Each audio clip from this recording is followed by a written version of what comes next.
I'm Mark Bacus, class of 1975. Like Gordon has said, it's amazing to come back to this theater after 3 or 4 decades and see how unchanged it is. And like Gordon, I admit that not so much the case with me. But it's comforting. You know, you don't fool yourself. Even at 50 whatever years old, you come up here and there's a crowd of people, and it can be nerve-wracking. But I don't know for the rest of you if you feel this strange sense of peace and comfort and calm in this space on this day. It's a beautiful thing.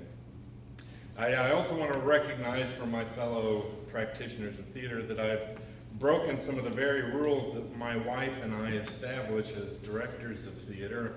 I am doused in Aramis today. I'm trying to channel Cliff Davenport. And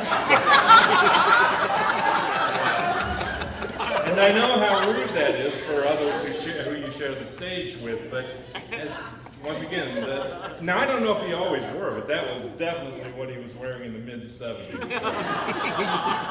So. Breathe it in. Come and smell me during intermission.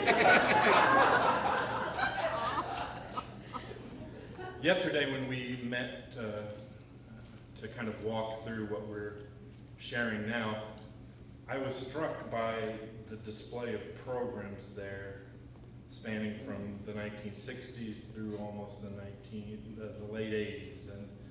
And it occurred to me that my part of that table is like that. The table's like this, and it's that deep, and I'm there. And that's just a small slice of Cliff, but I think that maybe that was enough. It was enough to set me on a course of a life in the fine and performing arts. It was most definitely enough for that. It was enough to set me on a journey, like the rest of those of us that are here on stage, and probably many of you out there if you ever worked or was mentored by Cliff. And it's been a meaningful and a challenging and a rewarding journey. You do know what a huge commitment of time one production is, so multiply that by, and that's just the musicals, I believe. So it's like every one of those productions, which is 6 weeks maybe on average, and lots of hours per day, and 1,001 moving parts, it's like a battle.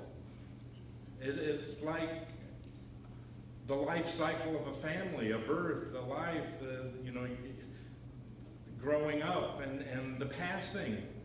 And so that's meaningful. So for me, that's over 150 battles. There's over 150 families that were brought together. And that's a lot of Christmas cards, let me tell you, all of those different families. And 150 or some life cycles. And that really becomes something. So just that little slice was enough to foster all of that. Now, I don't have the privilege that some of my friends here on stage did of having maintained a relationship with Cliff after high school. I didn't really do that.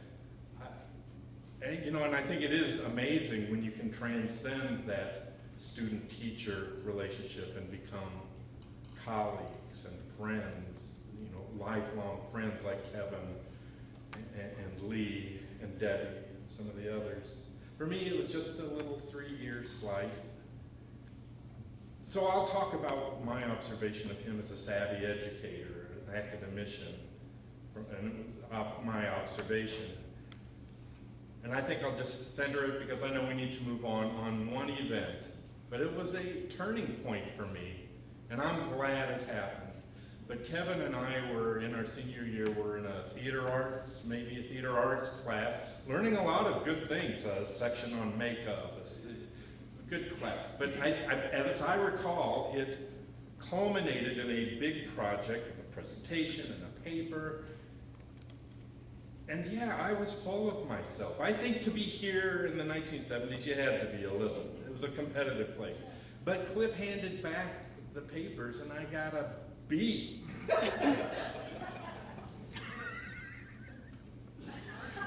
she got an A, he got an A, she got an A, everybody A, and I got a B.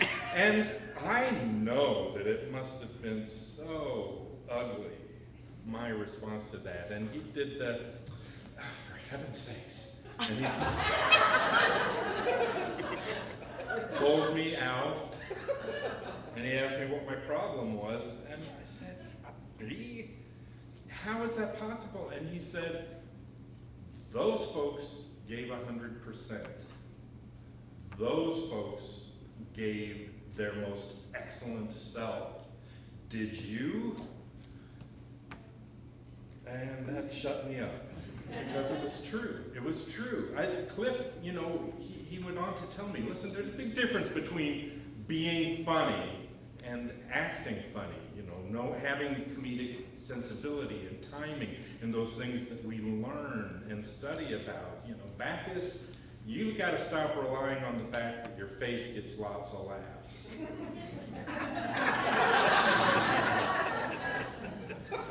He said, I've given you a broad-based education in the theater arts, and I've given you the toolkit, but I can't make you open it up and use it. You've got to make that choice for yourself.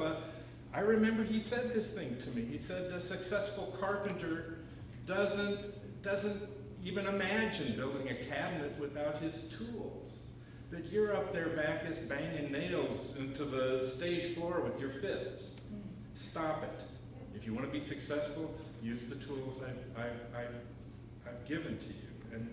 And that was the turning point for me, the wise up Bacus moment. Yeah, I want to, and it was very competitive here at the time. I don't know if it was always that way, but in the mid-'70s, most roles were double booked or cast, whatever you would call it. There was not just Linda, there was Linda and somebody else, and the shows would run for 2 weeks, and that's, you know, but he said, you think it's competitive here, wait till you go to college, wait till you go to real life, and he was right. It was, you know, I guess the one anecdote I'll share is that in our senior year, and Cliff really had made us believe that we were giants. It's not all on me. I mean, you know, this sense of bigness was something that he did instill in us.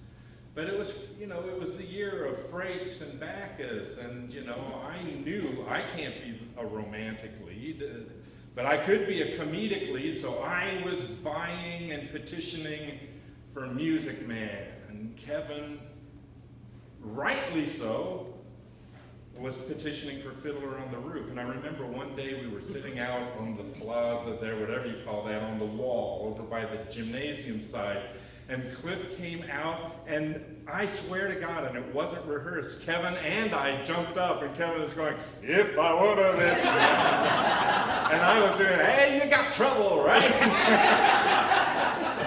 And this is Cliff. He came out the door, he saw that, and he goes, ugh.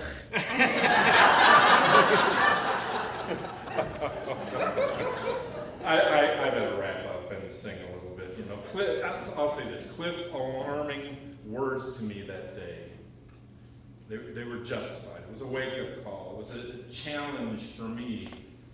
And it made me think about digging deeper, using the tools that the job requires, building on each experience, not just stumbling out there and banging nails into the floor with your fist. Through that moment, he helped me see that the scholarly approach was the one to pursue, and I had at the university level. I think most importantly, I chose at that moment to use him as my model. And I swear to you, grounding myself in him, modeling my actions in Cliff Davenport, that's the right choice. It's the right choice for anyone. He wasn't showy, he wasn't flashy. A lot of directors are, you know, the grand dames, and not Cliff. You know, he was thoughtful, he was thorough, he took great care to balance the little 1,000 details against the big picture.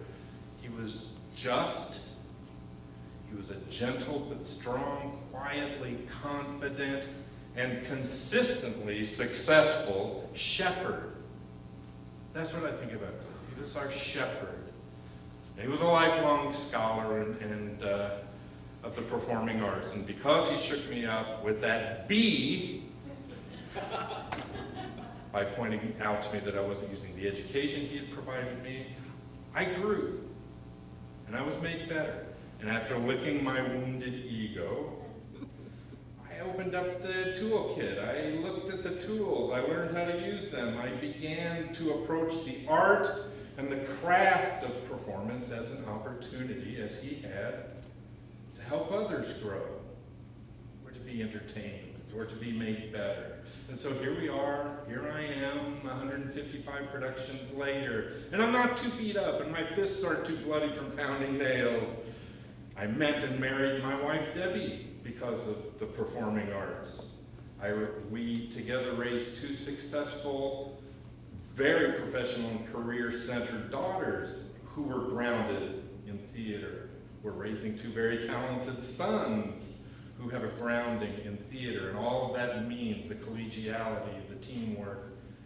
I've written some plays, I've written some screenplays, a few have been produced, some haven't, that's the way it goes. I've directed, I've acted professionally, I've loved the opportunity to direct out at SIU Edwardsville, where I've been working for the past 30-some years. Debbie, my wife, and I have a partnership where we direct the high school and junior high kids at Roxana High School, and we're passing on Cliff's toolkit to those students. So that's the legacy. Okay, I'm gonna sing, and I'll tell you what I'm gonna sing, and it doesn't make a lot of sense, except for this. Among all of the, the little spankings I may have gotten along the way because I was incorrigible, Cliff did say, no, you should go to college, and yes, you should pursue the performing arts. You've got it. And he called professors and helped me get scholarships, and it was a wonderful experience. Well, my first show there was Anything Goes, which in a weird twist of fate, they've just performed this spring. I can't tell you how exciting that was for me. 40-some years ago, I did Anything Goes. Sailor number 4. Not even 2 or 1. But I'm going to sing Take Me Back to Manhattan as an homage to Cliff, knowing that I did move on and I did continue to pursue the performing arts, and this was my very first musical. So it's short and sweet, and then we'll all go cool.